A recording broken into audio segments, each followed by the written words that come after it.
Greetings, friends. Welcome back to Suns Today. You're home for the Summer Suns content. If you're on YouTube, there's a little button that says subscribe. Do us a solid, hit that button. We would very much appreciate that. My name is Adam Eaton, and as always, I'm joined by Mr. Trace Trelko. Trace, how are you doing in this fine day? Sweltering out there, Adam, and yet football is upon us. Night's getting ready to open what they call fall camp. I always like to call it preseason camp and the dog days of summer, but hey, we're in that final countdown now. We're getting into it now. Football right around the corner. We do have football around the corner, Trace. Around the corner on this particular program, we will tell you what is grinding our gears. We'll open the mailbag. We'll have, I guess, what's in the box. I think that's back. I never know if Trace is actually going to do that every week. So as we stand right now, I'm prepared. We'll have a what's in the box. But before we do any of that, Trace, we always start with What big thing? Our big story of the week, brought to you by Werner Hoffman, Greg, and Garcia. Find them at wernerhoffman.com. Trace, you referenced this, July 28th. UCF football players will be back on the practice field to start fall camp. We are getting closer and closer to the start of the season, which kicks off, obviously, August 28th. So we got about a month's time in between fall camp and the first game, Trace. What do you want to learn over the course of those 30 days? What do you yet not know about this UCF football team that you are dying to find out? I am taking the free space on the bingo board, Adam. I'm stealing this from you before you can even mention it. No. Who is QB1? You don't get that one. I'm going to claim that one. Scott Frost, I asked him, right, at Big 12 Media Days in Frisco, Texas, what's your timeline here? Because they come out of spring camp with no clear-cut starter. He said, as soon as a guy takes the job. Well, all right.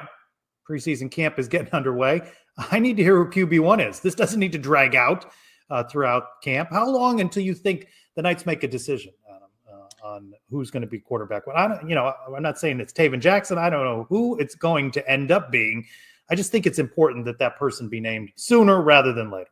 Make a decision or tell us about the decision. I think it's two very different things. So do you things. think the decision is made now and Scott Frost just being coy at Big 12 Media Days? I don't think it's made now. I think he's going to give these guys an opportunity to go to camp and show what they've done, make sure they've grasped what they've grasped, they know what they know, and make sure that Frost trusts his eyes. So I don't think he's going to go in there and with a decision already. I think he'll leave it open, but I think he's probably leaning one way or the other. And I think he's looking for some traits. He told me at Big 12 Media Day, when I see it, I'll see it. So he's looking for something specific. He's not telling us what that is, but I've got to imagine when he sees that thing in his mind, he'll figure that out. And let's do this logistically, Trace.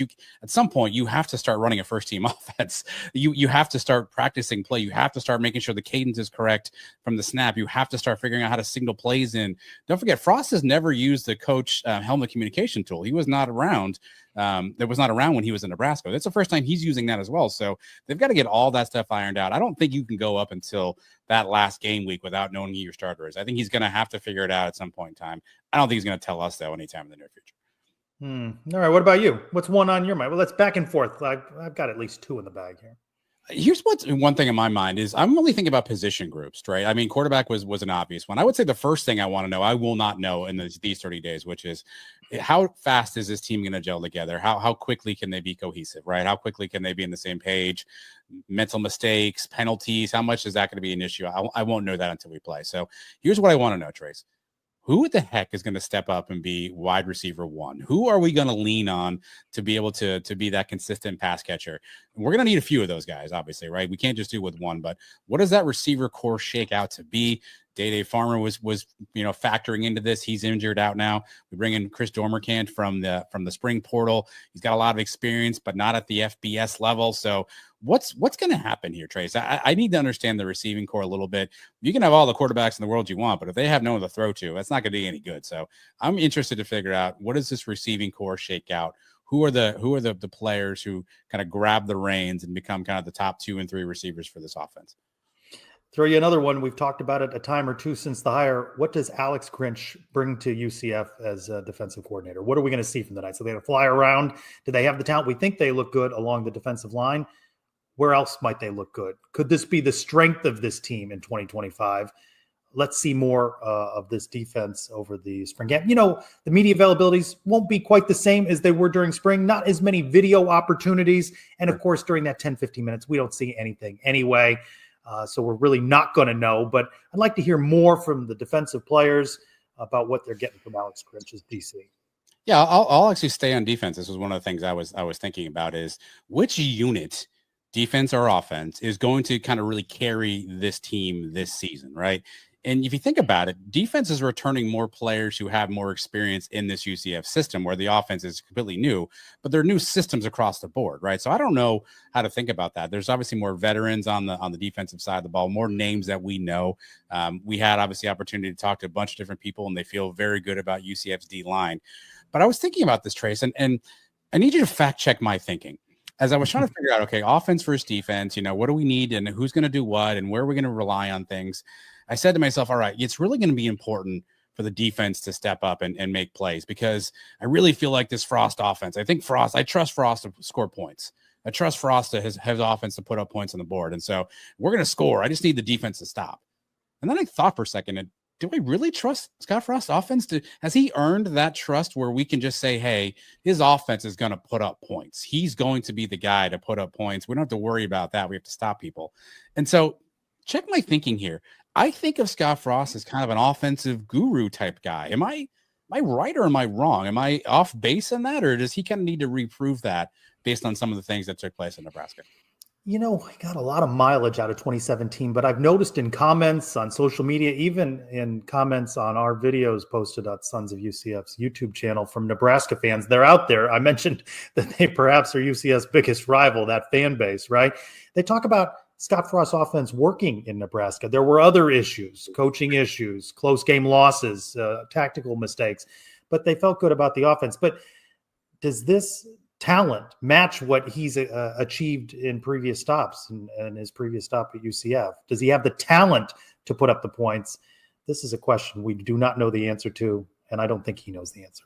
Well, here's some data for you. In his years as a head coach, I'm not factoring in the last year in Nebraska where he did not finish the season. 2016, his team 28 points on average. 2017, here's the outlier, 48 points a game. 2018, first year in Nebraska, 30 points a game. 2019, 28 points a game. 2020, COVID year, less games, 23 points a game. 2021, his last full season there, 27.9 points a game. So he's at about 28 points a game. That's been the number you heard the most there. So is that enough to score? If they can get to that number, Trace, is that enough to score offensively? Can the defense do their part? I think that's what I need to figure out. Which of these units is going to have to carry this team? If we want to win, I understand you're going to need contributions from both sides. But let's face it, we always know there's a team that's maybe better suited defensively or offensively. Where's this team going to fall? Is this a defensive team? Is 28 points going to be enough? Can we even get to that point? And if we do, can we have the other team score less than that? I think those are answers I need to have as I look at spring camp. When Around the Kingdom returns in a couple of weeks, remember that as a prop bet. Over under 28 points per game, the UCF offense, what does it average in 2025? Let's remember that as a prop bet. My last one, do you have any more? I have one more question. Well, all right, I'll throw you one more. We don't talk about it much. Special teams, new coordinator, new specialists. What are we going to see there? Big mystery. A lot of those guys weren't even on the team, weren't practicing during spring. How does that unit come together? Very important, right? We don't need the inconsistency there. And you go back to 2017, Mike Hughes, you haven't seen pop in that return game, right? So who may step up there? Real opportunity for some guys. And what do the new specialists mean for UCF? I don't want to be a jerk, but it can't be worse. I mean, you've got to see marked improvement. I will say this, presumed new place kicker, I believe his name is Noah Rulis. I don't know. We haven't got official pronunciation there, so I'll call him Noah Rulis. 77.5 career percentage on field goal makes. Compare that to Colton Boomer, 71, and Grant Reddick, 67. We should at least see an improvement there from the kicking game, but that is obviously something to watch for. My last one, Trace, is this is all well and good. 28 points a game, maybe that sounds great. None of it's going to matter if we can't block anybody. And how is this offensive line going to gel together? Obviously, Paul Rubelt, now known as the ambassador, based on Scott Frost's comments at Media Day. He's a holdover. Obviously, Keegan Smith didn't play a ton, but he's back. Outside of that, it's a lot of rotating parts coming in. I don't think we know what that lineup looks like just yet. Sean Clark coming in. We don't really know how to evaluate him as an O-line coach. That's his specialty, but he's been in the head chair for a while. So all of this is great. Miles Montgomery, Jade Nixon, whoever the quarterback's going to be, none of that matters if the five individuals up front can't block anybody. I don't know that we talk about that enough because it's frankly not a sexy position. There's no stats there. But if that unit isn't cohesive up front, this offense is not going to score 28 points a game. So what does this offensive line look like? True. A lot of questions. Hey, we'll get all those answers beginning July 28th or not. I'm sure we will, Trace. I can't imagine we'll get anything else than that. But let's transition now, because you were talking before the show started. Something was really underneath your claw there. I don't know if you have claws. If you do, one of them was really irritated by something, Trace. So let's talk a little bit about what grinds your gears. Brought to you by Florida Football Prep. Find them at floridafootballprep.com for all your gear needs. Trace, That really grinds my gears. what grinds your gears? Can I go off topic, off UCF for just a second? Please do. The Milwaukee Brewers grind my gears. 11 straight wins. The Cubs are out of first place as we record. That grinds my gears. But a week ago, I was aiming for Greg Sankey, the SEC commissioner, the pompous windbag that he is. Now the Big Ten commissioner in their media days talking about, if you go 6-3 in the Big Ten, if you beat, Purdue and Rutgers, you really should be primed in the postseason and the playoffs. It's a top-heavy league. I'm not taking away from the top of that league, but once you move down the Big Ten, there are world beaters there. You can amass 6-3 against some not very tough competition. So I'm not impressed by that, and that guy grinds my gears, the commissioner of the Big Ten. I'm going to go. I don't love it, Ace. 2 O'Leary's on the O'Leary index. I don't love it, but again, I think every commissioner's doing this. They're getting to the podium. They're talking about their speaking points, and they're pounding the chest for what their conference does, but all of it usually will get settled on the field at some point in time. So, as much as this guy, do you even know his name, by the way? Not at the moment. I forgot. Tony Petiti or Tony Petit? Yeah. That's it. Yeah. That's him and Greg Sankey obviously are both kind of insufferable in their thoughts on their conferences. But I don't love it, Ace, but it's all going to go away once things get on the field there. So I'm going to give that a 2 O'Leary's on the O'Leary index. We haven't had anything since we've started this segment. We haven't pegged out on the top of the O'Leary. You hold on a second, my friend, because I set that up.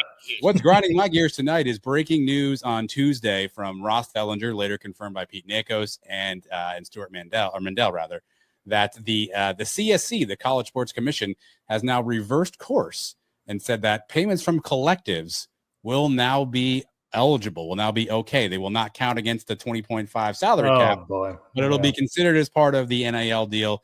So essentially there's a hard cap that, but everything else after that is wide open.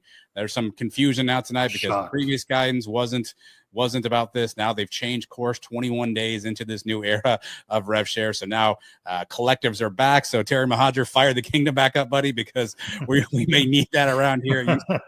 Dust off the kingdom. No one knows how, no one knows why, no one knows what cap looks like. But right now there's nothing, according to this new guidance, that will prevent a school from doing more with the NIL deal. Although maybe there's a clearinghouse, but back to the same challenge we had with rev share, Trace. Who's really going to tell somebody, hey, that's too much money for you? We got to figure that out.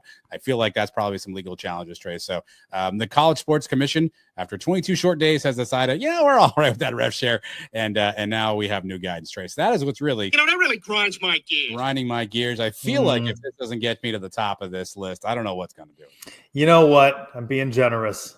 4 O'Leary's, this is the worst thing ever and stuff. It really is terrible. It's terrible because UCF is in a position to just shell out all that kind of money. Again, hypocrisy alert. If UCF were Texas Tech and could put that kind of money toward it, I'd be a little more lenient in my thinking, but UCF is not. So 4 O'Leary's it is.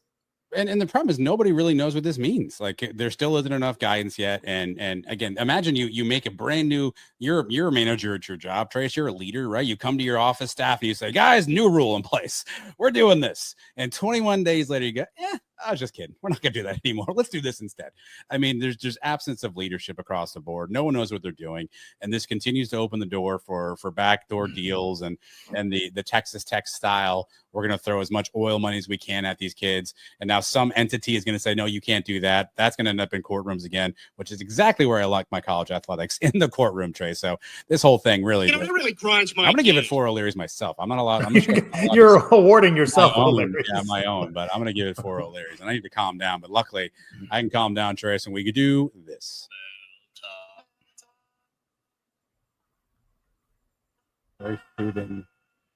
Very soothing mailbag, Trace. Brian W. Peterson is the namesake of said mailbag, and we've got a lot of questions tonight. Let's start with Knights with a 1 in there someplace at Blue Sky. He or she says, is QB1 on August 8th going to be the same person on November 29th? Boy, a season after 4 different quarterbacks, none the result of injuries. I feel pretty confident that 4 different quarterbacks won't start games. I'm not sure that I feel comfortable that only one will start games, but I'm going to go yes. Same quarterback, season opener, finishes the season. I'm going to go yes. I'm going to take the same line. I don't know that it's the same quarterback, but I don't know if it'll be for the reasons that we saw last season. But you just play the odds, Trace, right? When has one quarterback played every game for UCF in a full season? I think 2020 with Dylan Gabriel may be the last year that took place. Prior to that, Mackenzie Milton in 2017. So every other season, we've had more than one quarterback play due to injury, performance, or whatnot. So I'm going to play the odds here and say no. Somebody on November 29th will be under center that won't be under center on August 28th. But I don't know that's always going to be performance. It may just be injury based or somebody opts out. Who the heck knows at this point, Trace? I don't think you can rule it out. So. Who knows? It's just a guess. It's just a guess. I'm curious, the person that posted the question, what do you think? Where are you at on that? And throw out some names. At Nightmarish Jay. Hope you're feeling better, by the way. I saw he had a gruesome injury. It looks like he's on the road to recovery. So, James, get better, buddy.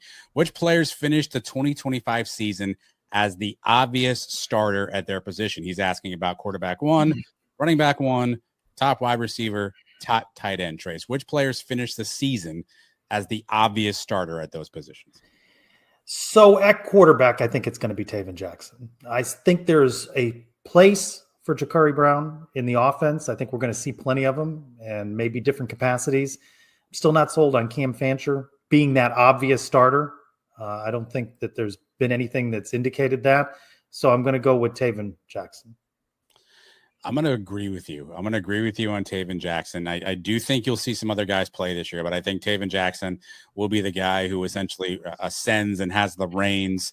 Again, short of a major injury, I guess, right? If we're talking performance based, I think Taven Jackson ends up there, Trace. I'll go first with running back. I think this one's really interesting because you listen, a lot of people are really trying to point you in Jaden Nixon's direction. He's the top rated running back on the college football game, whatever that's worth. I had opportunity to talk to Phil Steele recently. He's high on Jaden Nixon, put him on the second team, all Phil Steele team, by the way. We need an all Sons UCF team, by the way. He's all second Phil Steele team, whatever. And so I think a lot of people are talking Jaden Nixon, which I think is going to fire up our man Miles Montgomery. So I'm going to go with the chalk pick here. I think Miles Montgomery will be running back 1. I think that chip on the shoulder, I think he's a guy who really wants to play for this team. I think he's going to give it all, and I think he's ended up being running back 1 for UCF. I think Miles Montgomery is going to start out strong as running back 1, but I think, though, we saw from Scott Frost that a lot of guys are going to get touches, right? Young guys are going to play. And I don't think you're going to see this one RJ Harvey-esque back that gets the bulk of the carries. I think touches are going to be split amongst a variety of guys. So I think by season's end, I don't know that you're going to say it was Miles Montgomery's team. That could be a positive for UCF that multiple guys are playing and making meaningful contributions. So I think the easy pick is Miles. But I think at the end of the day, I think the stats are going to show a lot of guys did a lot of things. Fun fact for everybody, in his years as a head coach, so 2016 until now for Scott Frost, only one time as a running back had over 1,000 yards. That was 2018 in Nebraska, and that guy had like 1,093. So he definitely will be a guy to move the ball around. Trace, running back, or wide receiver 1 rather, who will take top spot there? Flip a coin, and whoever. Put me down. No reason for this, really. Just a hunch. DJ Black. I'm good. Oh, well, I steal your guy. You took my guy, yeah. I'll tell you what, Scott Frost talking about who is going to seize the job as QB1. You can ask that about a variety of positions, right? I know open positions across the team and going into this camp, but maybe no spot greater than wide receiver. Who's going to take the jobs? It's opportunity for all of those guys to prove themselves. I know some guys made a difference in spring and showed coaches what they could do. Now's the time. They're going to have to make the most of these practices. And when we're talking about that question about who starts on August 28th, who finishes on November, that could change rapidly in the wide receiver core throughout the season as well. Yeah, you took my answer. I want to go DJ Black as well.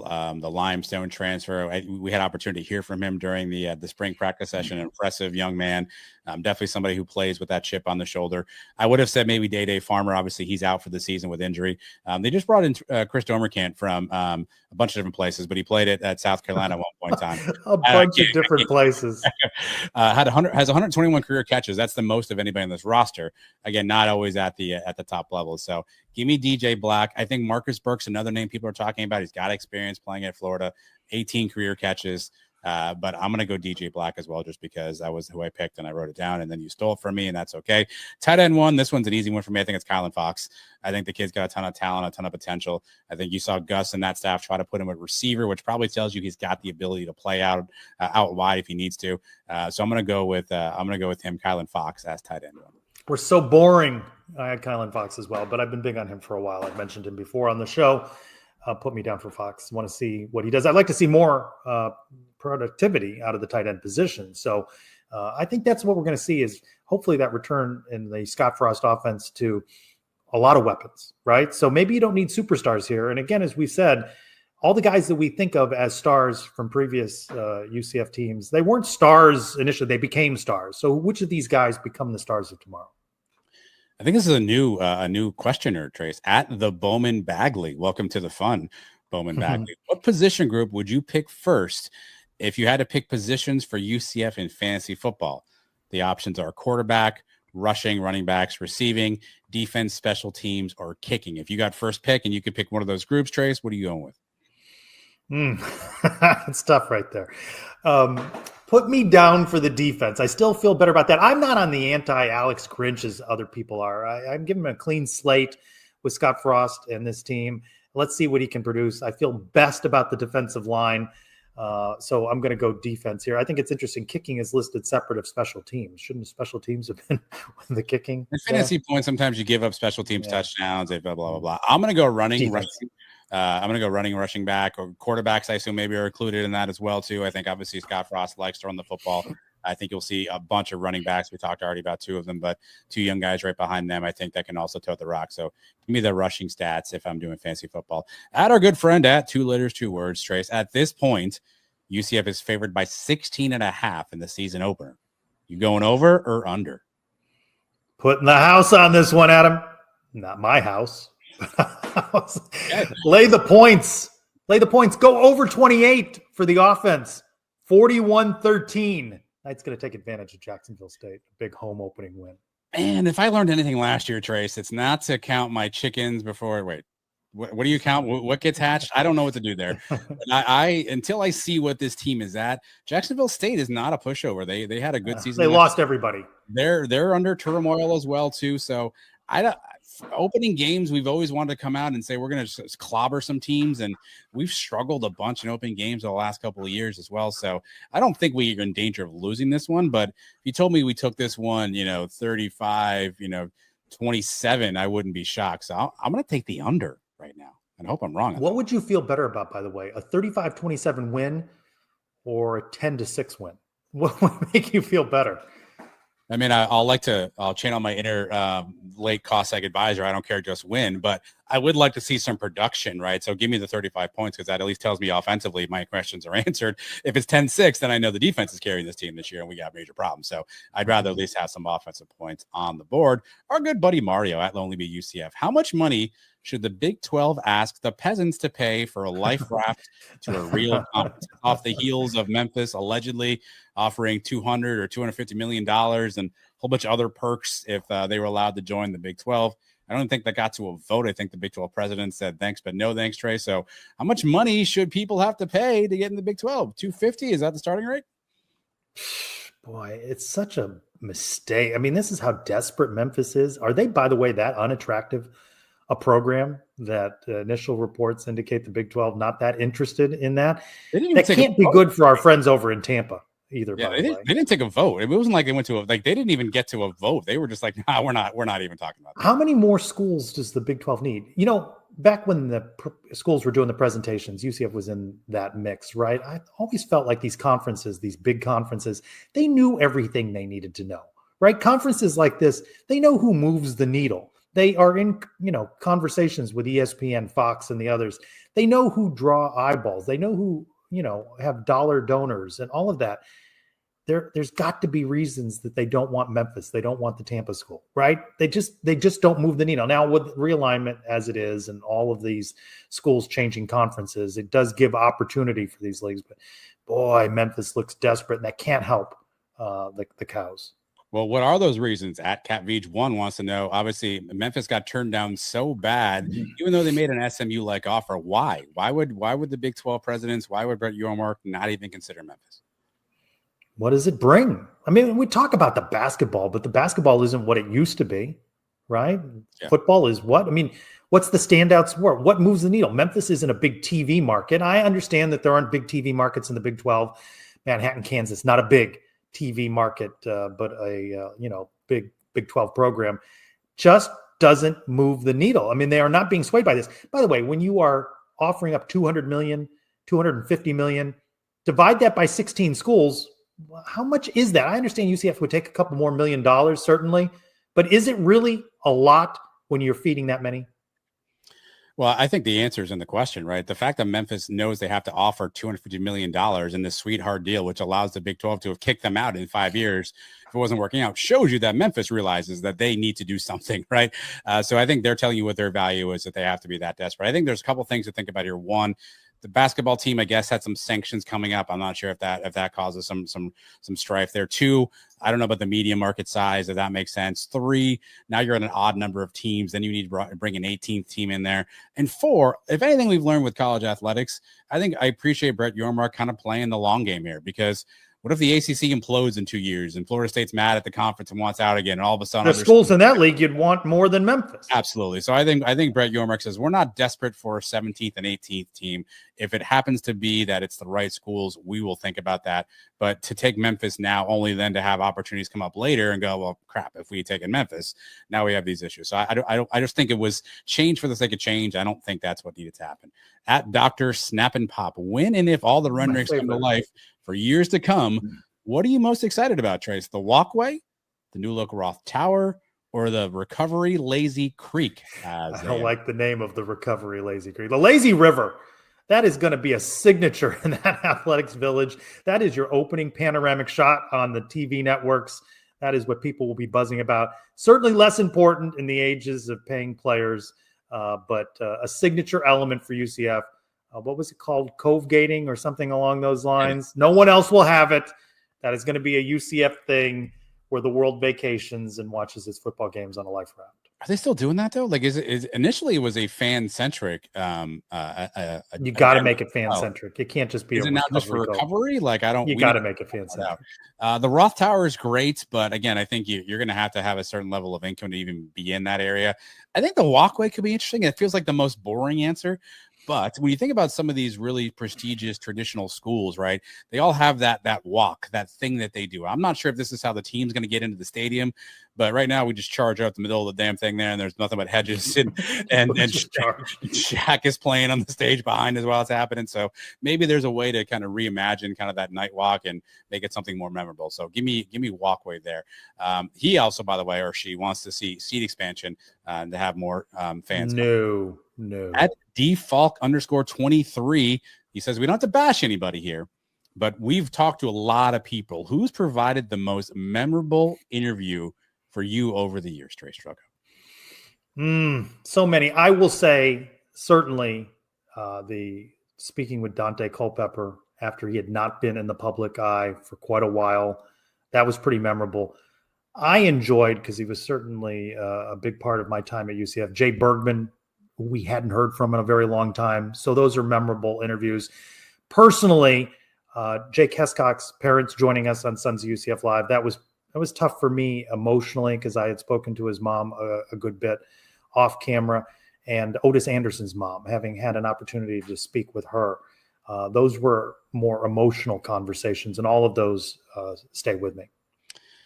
Yeah, it's a great question. Here's a couple that comes to mind for us who Mike and I who started the podcast. Episode 31 of Sons UCF, we got George O'Leary to come on with us and spend an hour with us, and we got to hear George in a way I'd never heard him talk before. and a really long, in-depth interview. And he's kind of become a quasi-ish friend of the program.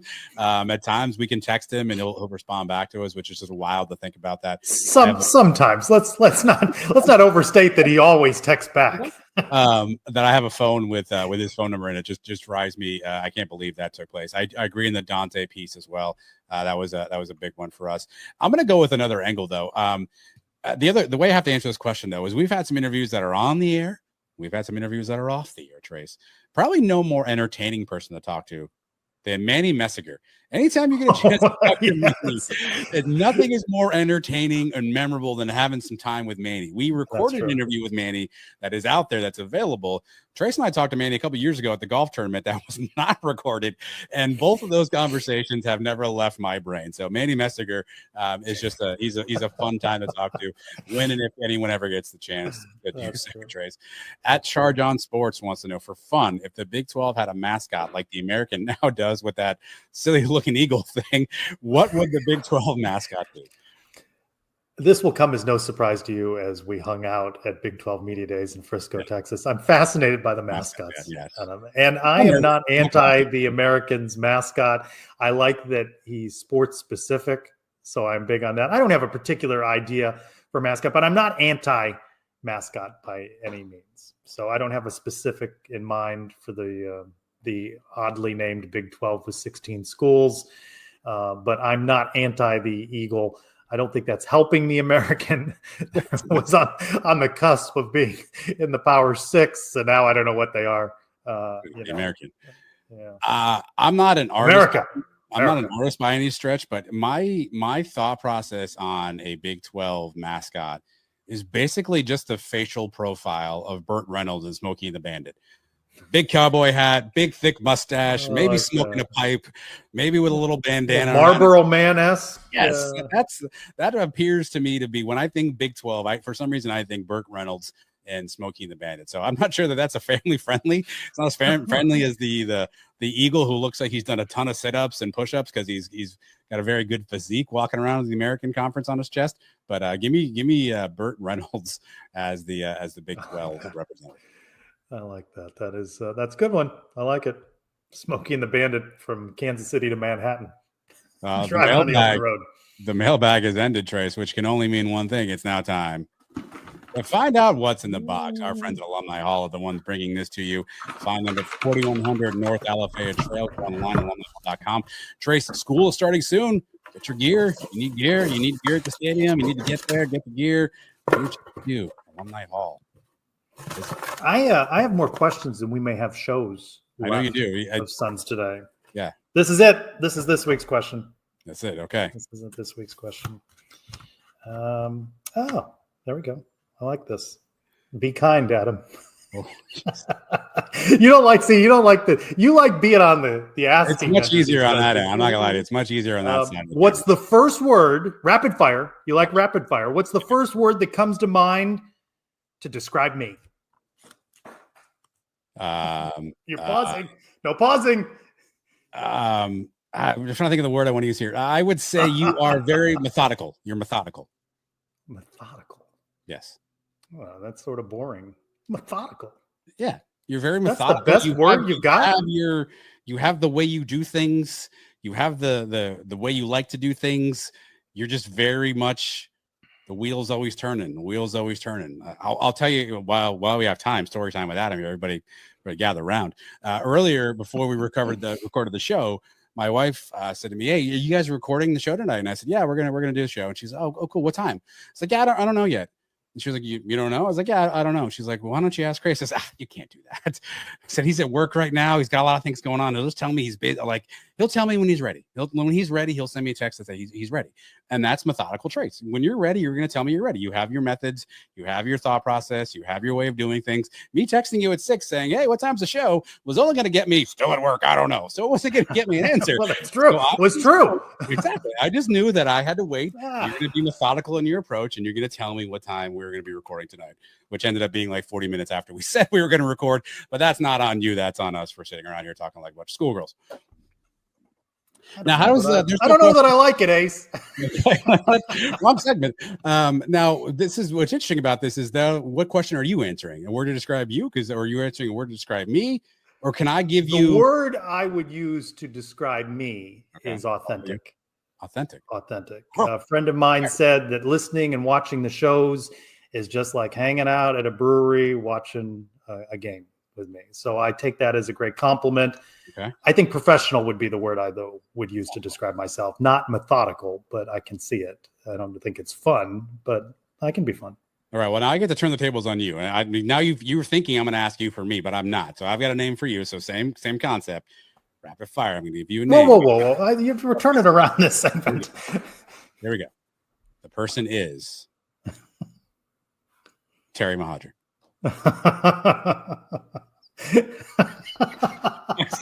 All right. Thanks for joining us, everybody, for this week's Suns Today, brought to you by.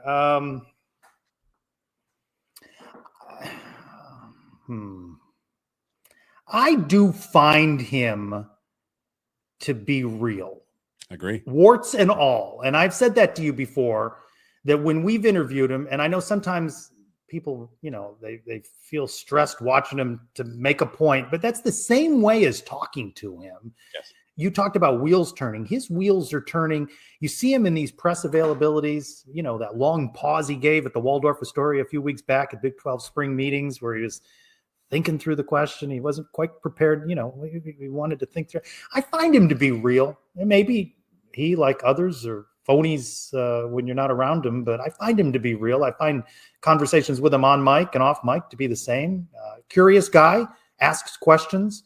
We've talked ball before. He'll turn it around like you just did there and say, well, what did you think of that play? What did you think of that player? And so I find him to be real. I agree. You can knock his decisions and maybe say, I would have done something different, or you shouldn't have done that. I think that's fair. Anybody in a leadership position is always going to face the criticism of you should have done the other thing than what you did. The thing I'll say about Terry, he cares. He's trying hard. He cares about what he's working on. And maybe that comes across differently to people than he thinks it does. And sometimes people mistake passion and just excitement for something different. And so maybe there's just something to work out there. But I spent 20 minutes with Terry on the field at Big 12 Media Day, just kind of shooting the breeze. And a fun fact. Did I tell you this fun fact? I don't think a fun fact I will share with you and everybody else. Story time. Everybody come on in now. Story time with Adam. I believe I know this for a fact.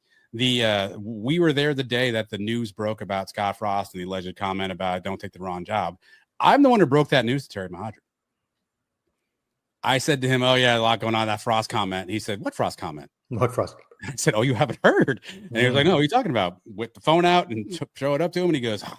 So I broke the news to Terry Mahadra. Yeah. I'm going to have to address that now. Yeah. Well, he then had some, he made some comments about, and again, off the record, but very passionate about what he had thought about the situation, what he thought Scott was thinking, and just some real raw comments that were just human.